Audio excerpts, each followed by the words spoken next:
The use of rituals is widespread and multifaceted. Different rituals are designed to do different things. Every ritual in any so-called magic tradition is designed to do one of two primary things: to either harness your energies for purposes beyond your understanding, or as access keys to unlock pre-existing programs designed by others, or both. Greetings, ladies and gentlemen. I'm Endall Beall, and welcome to Attaining the Second Cognition. The topic of this discussion is Explaining Rituals, Part 1. In order to help inform our Soika crewmates on this planet what they are up against with programmed energies and how they have been used to deceive the wannabe practitioners of magic, I am going to use this presentation to give some foundational information on rituals, where they came from, and what many of their hidden purposes are. This presentation is going to piss off just about every practitioner of so-called magical ritual traditions and expose the real truth about the energetic bullshit they are tampering with in their ignorance and magic-hungry, Hapim-infected ego desires. I really don't care who I piss off by exposing this shit, because so long as people are fucking with these practices and their ego avarice and their greed for magical powers, they are working for the enemy. First off, there is no distinction between so-called white magic or black magic except in the equivocating mind of the ego that feels better practicing one over the other. It is only a matter of perceptual hair-splitting that makes greedy egos think that there is some kind of difference so they can chase magical powers more comfortably that they do not possess in their own ego's quest for power and bragging rights. Whether anyone thinks that white magic is any better than black magic is only subjective justification in the minds of the deluded and power-hungry ego that seeks to exert their desires on the outside world by using magic as an instrument to influence others. It is all tyranny of the ego. Regardless of what people's hungry little egos embrace as any kind of magical religion, whether it is Wicca or any other variety of chasing magical glory, there is no art of magic on this planet that does not have the fingerprints of the Hapim hive and/or their consortium allies all over it. By the consortium, I include the magical practices and skills of the Anunnaki and the Orion or gods of old. So if you think you are working with any kind of pure magical tradition, believing that you are speaking with Odin or Isis or any of the other ancient gods or goddesses in your ritual practices, you are only lying to yourselves. There is not one of these ancient off-world entities that gives a flying fuck about such stupid ego-filled imaginations and their incessant begging to them in their names that wants a single thing to do with these practices.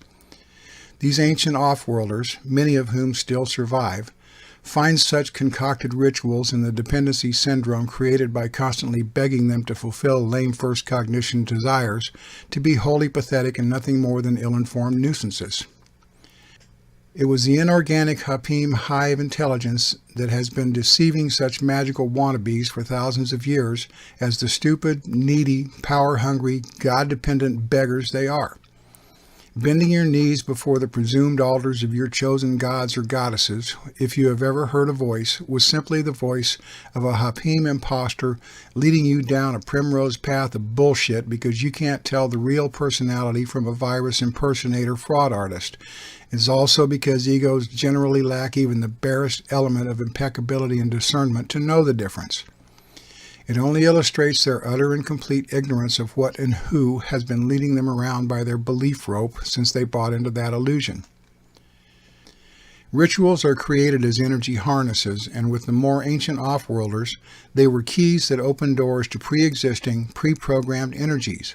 As keys to unlock uglier things, rituals were made intentionally complicated so any ignorant dabbler who tampered with the ritual or program or spell would get bitch slapped for tampering with things that only the adept slaves of the gods were allowed to have access to as their priests and magi.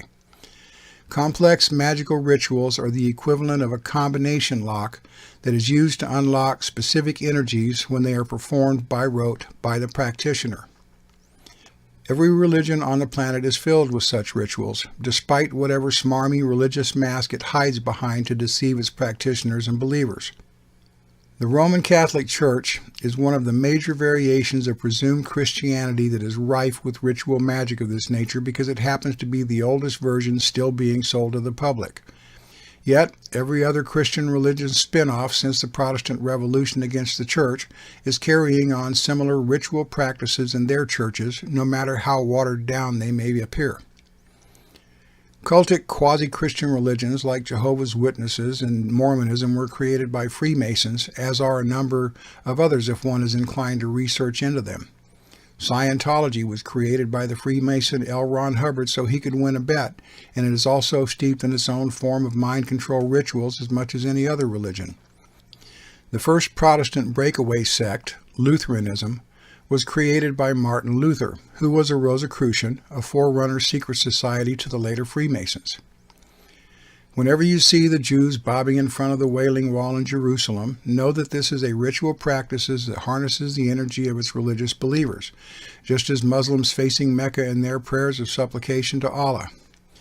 Baptism, reciting passages from the Bible or catechisms, shared reading between the pastor and his congregation, and burning candles, setting up altars and performing nude during the moon phases as in Wicca, are all pre-designed programs to harness your energies by showing dedication to your beliefs, your chosen gods, and your faith. For those Wiccans who think Merlin was some kind of power to call on, you are only worshiping a legend and a mythical tale of his magical prowess. Compared to a Soika warrior with impeccability and their own power, dear old Merlin couldn't hold a candle to him. The rituals you perform unlock energy gates designed by the creator of Wicca, Gerald Gardner, who was a Freemason as well, with the aid of the inorganic Hapim Hive Collective, because the rituals are designed to do that. Whenever you are practicing your rituals of invocation and you feel a foreign energy that is beyond the norm, does not mean that you have contacted your favorite god, goddess, or Merlin. It only means that the ritual performed served to unlock the door to an energetic program to make you feel the energy you feel, to convince your needy ego that what you are practicing as a ritual is real. Without the keen discernment to tell a fraudulently fabricated energy from a living entity, your needy independent ego is only being deceived and happily embraces the experience because you are feeling that you are now in contact with or in the presence of the god or goddess for whom you perform the ritual.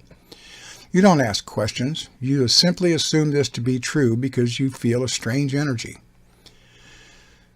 This, ladies and gentlemen, is how ritualistic magic, designed by the Freemasons, Theosophists, and inorganic associated priests, have functioned throughout time with their rituals and fake energies to convince their followers that they are standing in the presence of their gods. The inorganic hive was so expert at such energetic manipulation because of the Hapim hive cell once embedded in every human on this planet. All the hive had to do was activate the hive cell in your own mind to telepathically talk to people, create bullshit presumed holy visions, or give someone a so-called glimpse of the wisdom of the universe, and they were sold for life.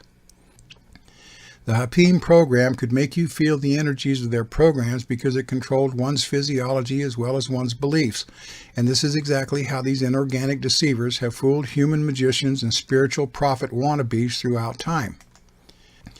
If you look into the origin of any of the world's religions and magical traditions, in virtually every case you are going to find the originator being a person who had some alleged vision or contact with an alien intelligence, which in virtually every case was nothing more than some fraudster from the Hapim Hive Collective.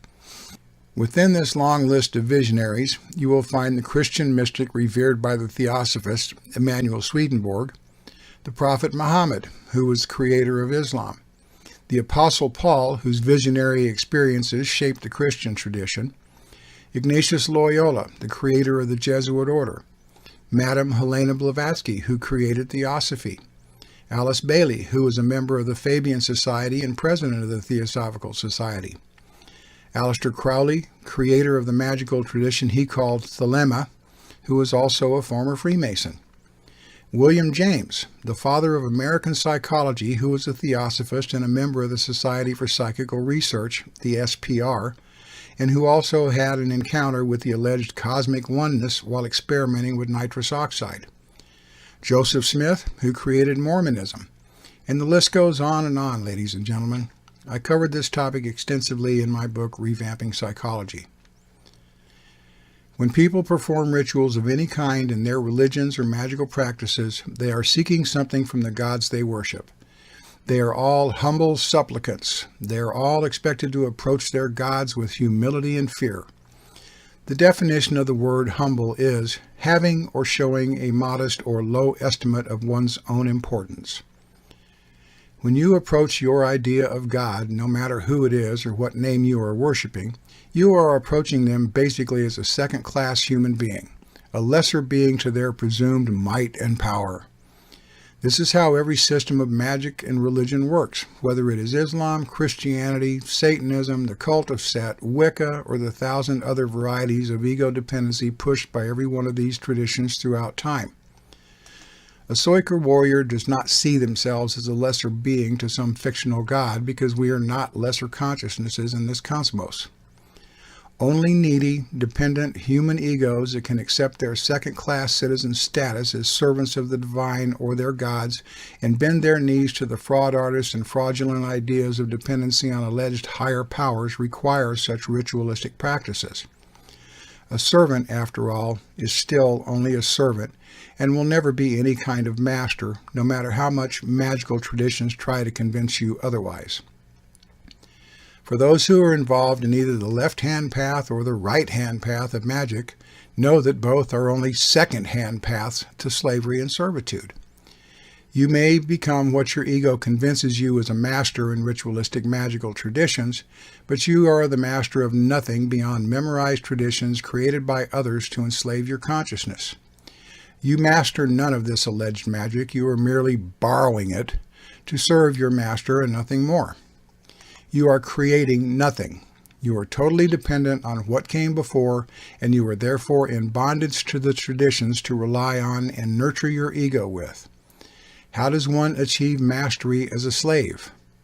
That is not a rhetorical question.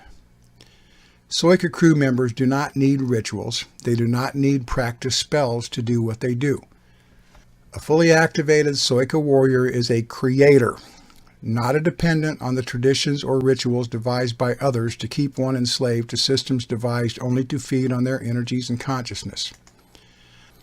I am not going to provide details on how the multitudes of rituals are performed in the numerous magical traditions, for to a Soika warrior, such knowledge is wholly unnecessary beyond knowing the basics of how ritual magic harnesses power and how to combat it effectively and neutralize it, which every Soika sentience knows how to do. As Soika crew members, we are not reliant on their magical traditions to know how to shut them down.